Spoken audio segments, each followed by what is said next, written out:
दिवसभरात नुसते गाड्यावर वाऱ्याने तुमची झाली काय किंमत 20 रुपये किलो, 50 रुपये किलो, आणि आमच्या शेतकऱ्यातून 2-3 रुपये किलो घ्यायची. काय फाशी घ्यायची की नाही, मरायचं का?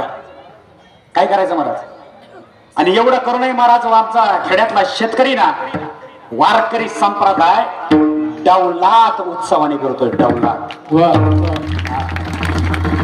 आणि याच्याही पलीकडे सांगू का, वारकरी संप्रदाय जर जिवंत ठेवला असेल ना, हॅलो, वारकरी संप्रदाय जर संत चरित्र, संत सेवा जर जिवंत ठेवली असेल ना, तर आमच्या शेतकऱ्यांच्या पोराने आणि सीमेवर योद्धा म्हणून जर आमच्या भारत मातेचं रक्षण करत असेल ना, तर आमचा शेतकऱ्याचाच मुलगा आहे. नाही, टाळ्या नका वाजू तुम्ही काल टाळा वाजिता? इमानदारीने वर हात करा. भारत मातेच्या सीमेवरती भारत मातेचं रक्षण करण्यासाठी किती आईबापांची